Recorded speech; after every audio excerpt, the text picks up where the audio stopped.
Bienvenue dans le Master Course en IA et tout particulièrement dans notre module fondamental, la boîte à outils Python et données. Ce module est construit sur une philosophie simple, la pratique avant la théorie. Chaque leçon que vous allez suivre est conçue pour vous donner les compétences pratiques les plus essentielles, celles dont vous avez besoin pour aborder avec confiance les sujets avancés en IA. Nous nous concentrerons à 100% sur les outils et les techniques que vous utiliserez réellement. Commençons. Module 0, la boîte à outils Python et données. Nous commençons avec la leçon 0.1, la syntaxe de base de Python, ou comme j'aime l'appeler, parler le langage. Imaginez que vous êtes sur le point d'apprendre à cuisiner. Avant de pouvoir créer une recette complexe, vous devez d'abord savoir ce qu'est un couteau, une poêle et une cuisinière, et comment les utiliser en toute sécurité. Python est notre cuisine. Dans cette première leçon, nous apprendrons les fondamentaux absolus du langage, notre couteau et notre poêle numérique. Notre objectif est d'écrire un script Python simple qui utilise des variables, des structures de données et un flux de contrôle pour traiter des données. Nous verrons comment stocker des informations, les regrouper et faire en sorte que notre programme répète des actions et prenne des décisions. Pour commencer, les variables. Pensez à une variable comme à un bocal étiqueté. C'est un conteneur pour stocker une information. On lui donne un nom, comme nom égale Alice, où l'on stocke du texte, ce qu'on appelle une chaîne de caractères string, ou âge égale 30, où l'on stocke un nombre entier, integer. Ensuite, il nous faut un endroit pour organiser nos bocals. Ce sont nos structures de données, comme des étagères à épices. Quand l'ordre a de l'importance, on utilise une liste. Par exemple, une liste de courses pourrait être pommes, pain, lait. On peut récupérer le premier élément, pomme, en demandant sa position ou son index, qui en programmation commence toujours à 0. Quand on a des données avec des étiquettes, on utilise un dictionnaire. Un dictionnaire de profil utilisateur pourrait ressembler à nom égale Alice, âge égale 30. Ici, on n'utilise pas une position, on utilise la clé. Pour obtenir le nom, il suffit de demander la clé nom. Enfin, il nous faut la recette elle-même. C'est notre flux de contrôle.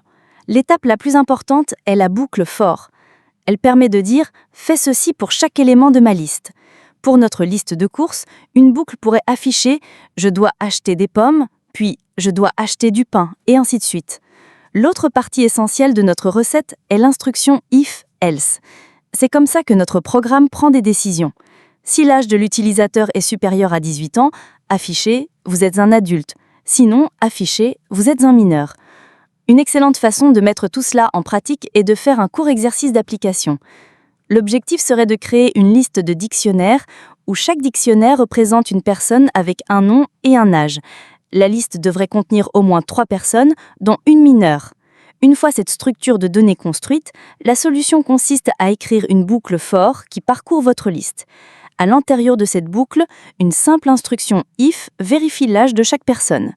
Le code afficherait alors un message personnalisé pour chaque personne, indiquant si elle est majeure ou mineure. Pour vraiment consolider cela, nous pouvons nous attaquer à une petite évaluation. Disons qu'on vous donne une liste de nombres, données égale. Le défi est d'écrire un script qui calcule la somme uniquement des nombres supérieurs à 20. La solution idéale ressemblerait à ceci. D'abord, vous créeriez une variable appelée total et l'initialiserez à 0. Ensuite, vous lanceriez une boucle for pour parcourir chaque nombre de la liste de données. À l'intérieur de la boucle, il y aurait une instruction if, si le nombre est supérieur à 20. Si c'est vrai, vous ajoutez ce nombre à votre variable total. Une fois la boucle terminée, il suffit d'afficher le total final. Le script afficherait correctement la somme des nombres supérieurs à 20 est 93. Maintenant que nous avons appris la grammaire de base, passons à la leçon 0.2 et prenons notre premier outil puissant, Pandas, l'organisateur de données ultime.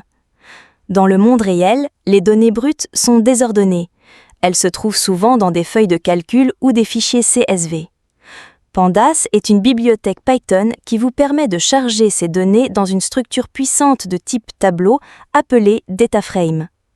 Imaginez que vous donnez à Python sa propre version d'Excel, mais que vous pouvez contrôler entièrement avec du code. Notre objectif ici est d'utiliser Pandas pour charger des données à partir d'un fichier CSV, les inspecter et effectuer une sélection et un filtrage de base des données. Un DataFrame est comme un tableau de feuilles de calcul, avec des lignes et des colonnes. Le processus est toujours le même. D'abord, vous importez la bibliothèque avec la commande import pandas as pd. Ensuite, vous chargez vos données. Par exemple, df égale pd.read_csv, votre fichier .csv. Cette variable df contient maintenant tout votre tableau de données. Une fois qu'il est chargé, vous l'inspectez.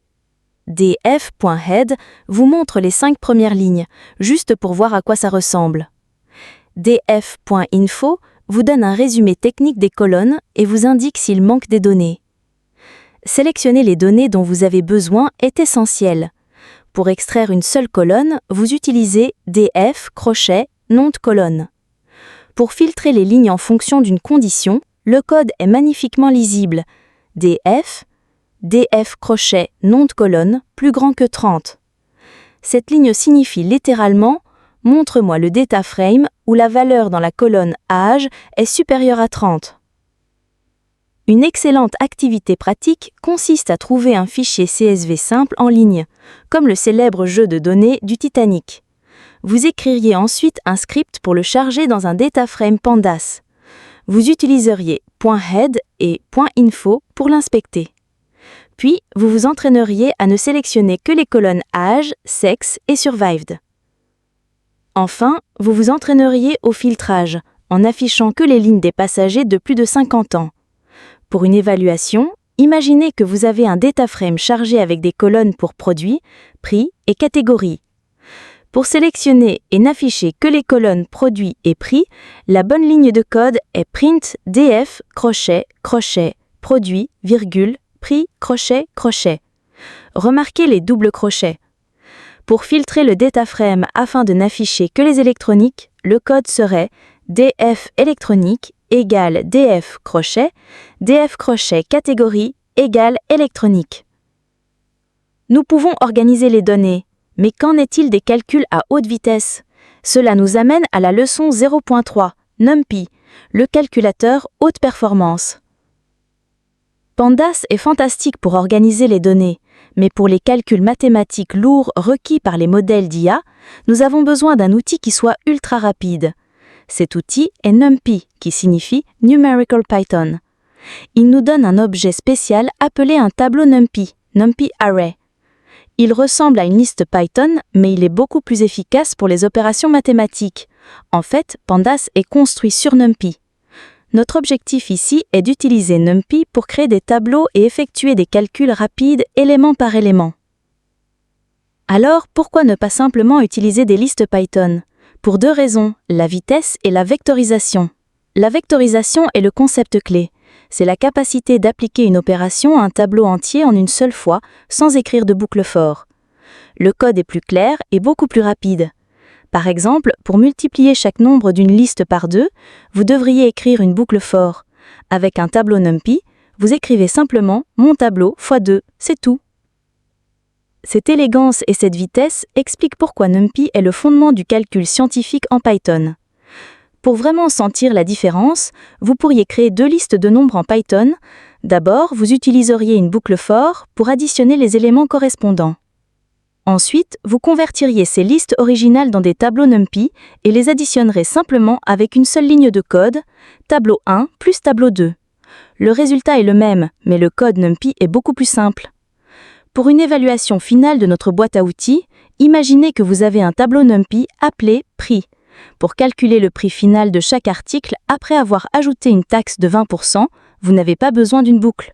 La réponse idéale est une seule ligne de code vectorisée. Prix finaux égale prix fois 1,20.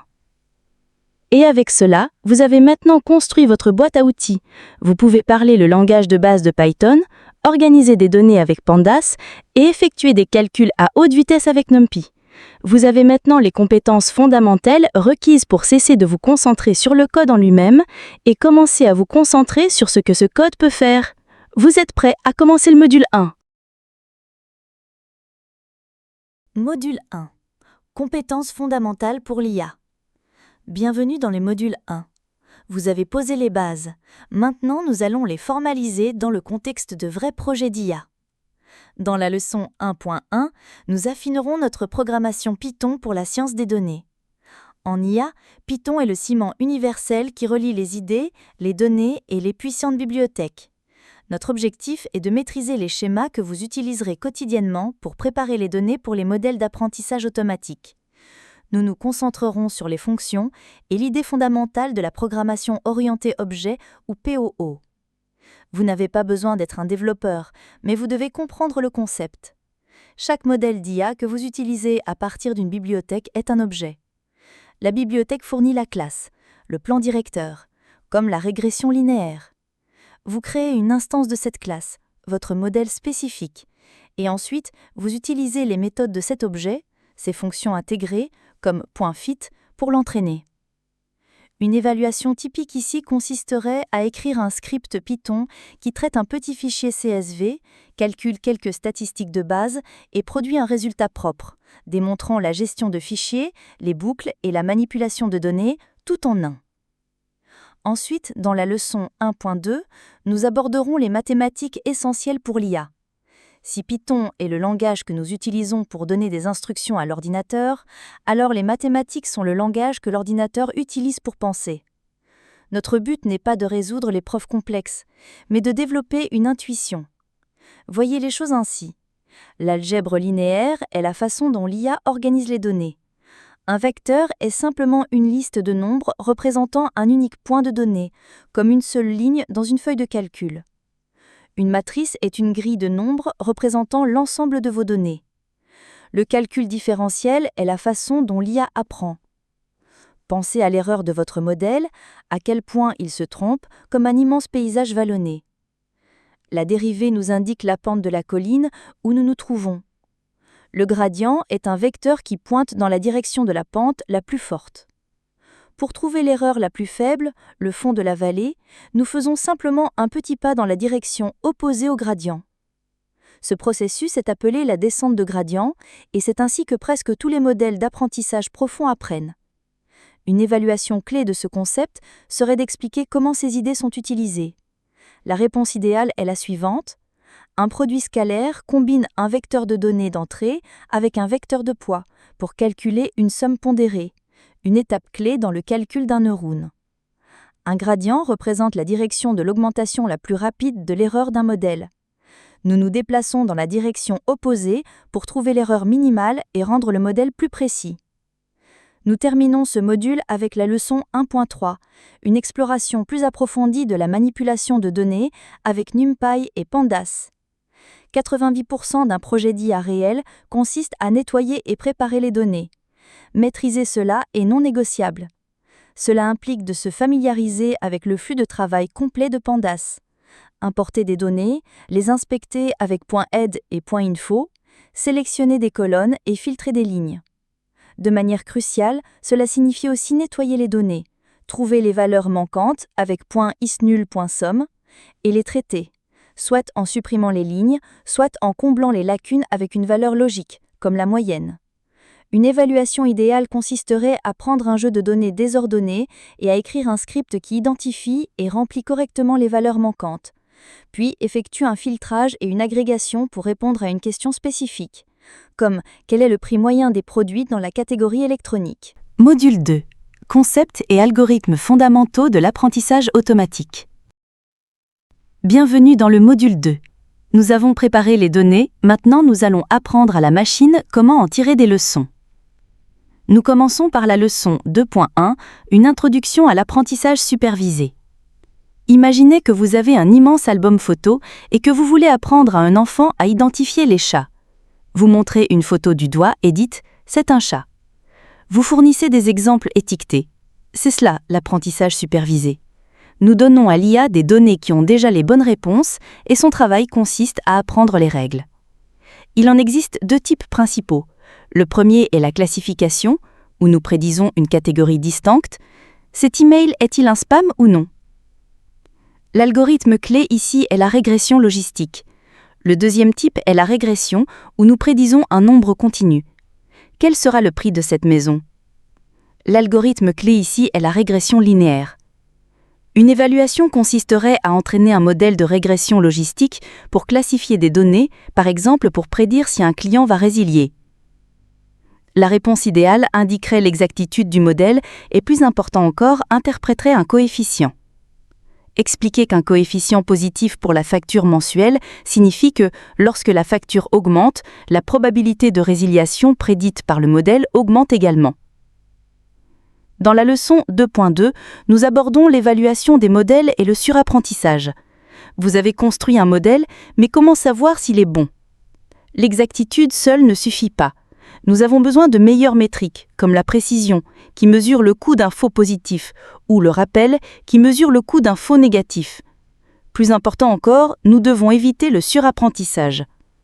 C'est lorsqu'un modèle apprend trop bien les données d'entraînement, y compris son bruit aléatoire. C'est comme un étudiant qui mémorise un examen blanc, mais qui échoue ensuite au véritable examen parce qu'il n'a pas appris les concepts réels.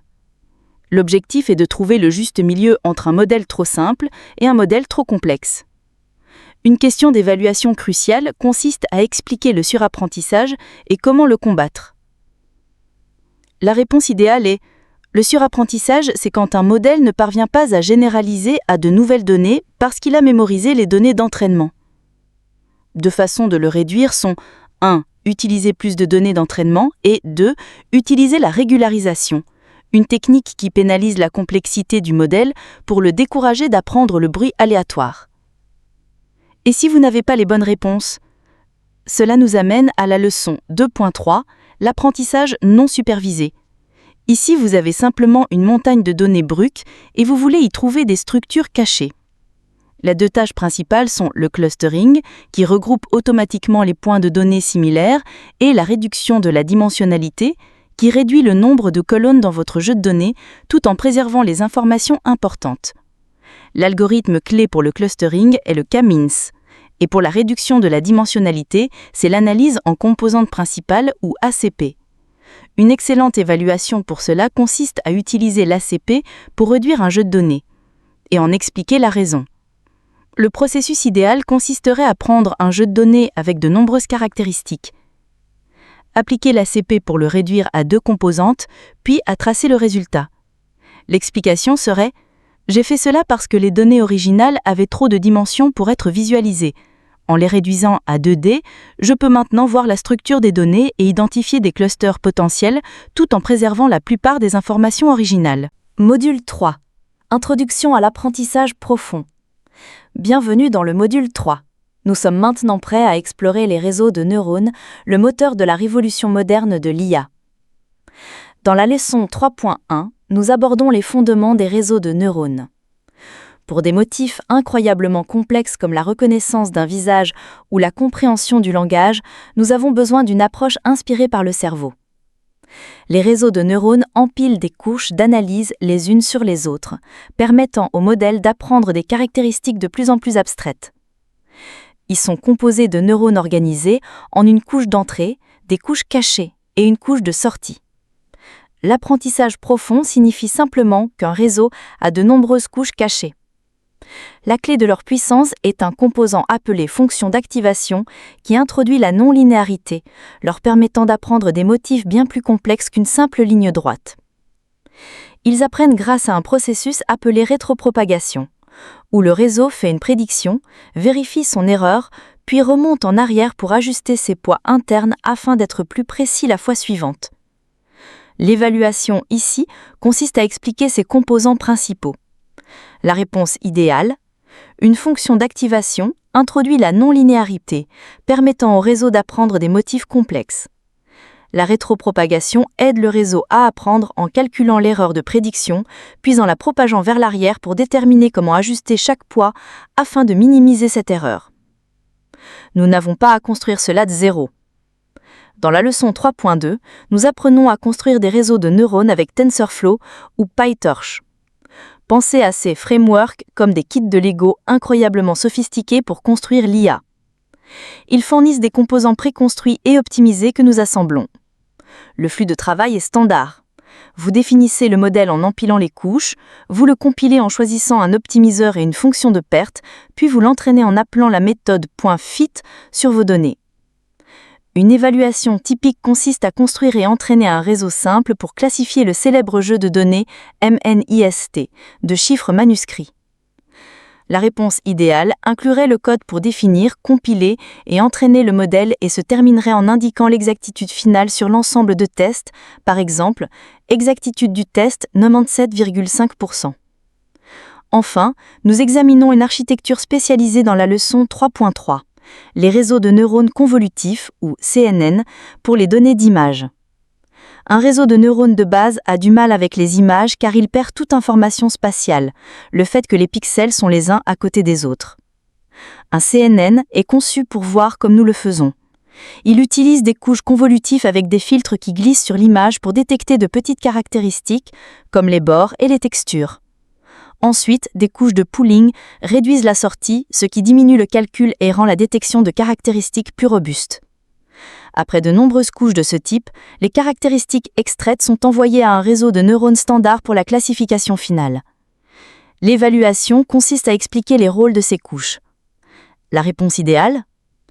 Les couches convolutives utilisent des filtres pour balayer une image et créer des mares de caractéristiques qui détectent des motifs. Les couches de pooling sous-échantillonnent ensuite ces quarts de caractéristiques, ce qui réduit la complexité et aide le réseau à reconnaître une caractéristique, peu importe où elle apparaît dans l'image. Module 4. IA appliquée et travaux de projet. Bienvenue dans le module 4. La véritable maîtrise vient de la pratique. Ici, vous intégrerez tout dans des projets pratiques. La leçon 4.1 couvre le flux de travail d'un projet d'apprentissage automatique de bout en bout. Un vrai projet n'est pas juste une seule ligne de code, c'est un processus structuré. Il commence par la définition d'un objectif commercial, puis vient la collecte de données, suivie de la préparation et du nettoyage des données, ce qui représente souvent 80% du travail. Ce n'est qu'ensuite que vous sélectionnez, entraînez et évaluez vos modèles. L'étape finale consiste à évaluer votre meilleur modèle sur des données de tests non vues et à présenter vos résultats. Une évaluation finale pour cela consiste à choisir un jeu de données sur un site comme Kaggle et à réaliser un projet complet en documentant chaque étape. La présentation ressemblerait à quelque chose comme ça. J'ai choisi ce jeu de données pour prédire l'attrition des clients. J'ai traité les valeurs manquantes en les remplaçant par la médiane. J'ai choisi un modèle de forêt aléatoire pour sa robustesse. Sur l'ensemble de tests finaux non vus, le modèle a atteint un score F1 de 0,85, indiquant un bon équilibre entre la précision et le rappel. Dans la leçon 4.2, nous avons appris un raccourci puissant, l'exploitation de modèles préentraînés et l'apprentissage par transfert. Entraîner un modèle de pointe peut prendre des semaines et des milliers de dollars. Vous n'avez pas à faire cela. Avec l'apprentissage par transfert, vous prenez un modèle que des experts ont déjà entraîné sur un immense jeu de données et vous l'adaptez à votre propre tâche plus petite. Vous ne partez pas de zéro, vous vous appuyez sur les épaules de géants.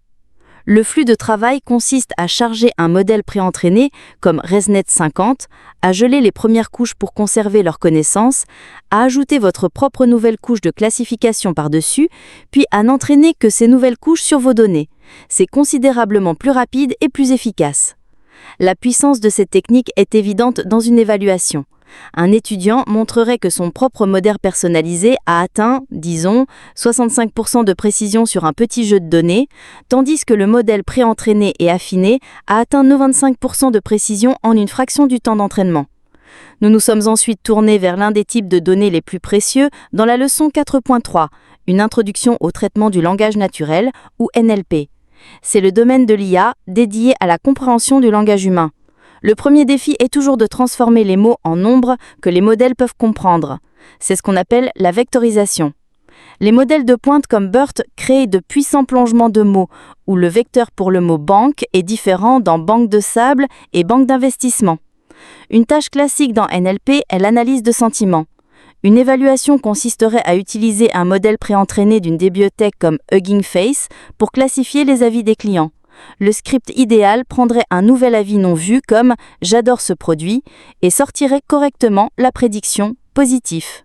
Module 5. IA, éthique et prochaines étapes.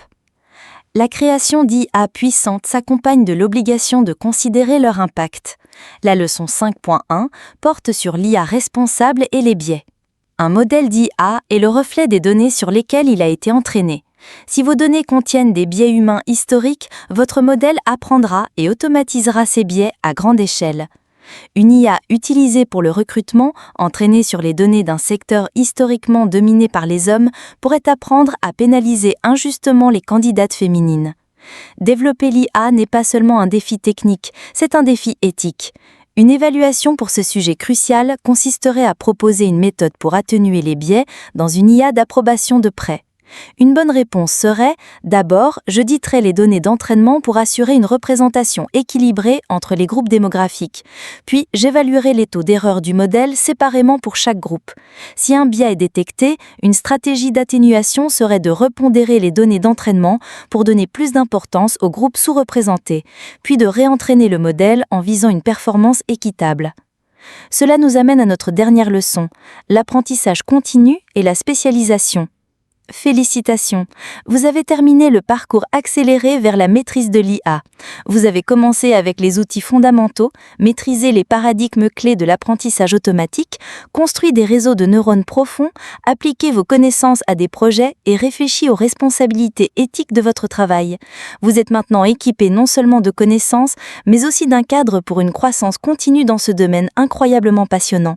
Le voyage n'est jamais vraiment terminé, continuez à apprendre et à construire. Module 5, IA, éthique et prochaines étapes. Bienvenue dans notre dernier module. La création d'IA puissantes s'accompagne de l'obligation de considérer leur impact. La leçon 5.1 porte sur l'IA responsable et les biais. Un modèle d'IA est le reflet des données sur lesquelles il a été entraîné. Si vos données contiennent des biais humains historiques, votre modèle apprendra et automatisera ces biais à grande échelle. Une IA utilisée pour le recrutement, entraînée sur les données d'un secteur historiquement dominé par les hommes, pourrait apprendre à pénaliser injustement les candidates. Développer l'IA n'est pas seulement un défi technique, c'est un défi éthique. Une évaluation pour ce sujet crucial consisterait à proposer une méthode pour atténuer les biais dans une IA d'approbation de prêt. Une bonne réponse serait, d'abord, j'auditerai les données d'entraînement pour assurer une représentation équilibrée entre les groupes démographiques. Ensuite, j'évaluerai les taux d'erreur du modèle séparément pour chaque groupe. Si un biais est détecté, une stratégie d'atténuation serait de repondérer les données d'entraînement pour donner plus d'importance aux groupes sous-représentés, puis de réentraîner le modèle en visant une performance équitable. Cela nous amène à notre dernière leçon, l'apprentissage continu et la spécialisation. Félicitations, vous avez terminé le parcours accéléré vers l'IA, mais ce domaine évolue à un rythme effréné.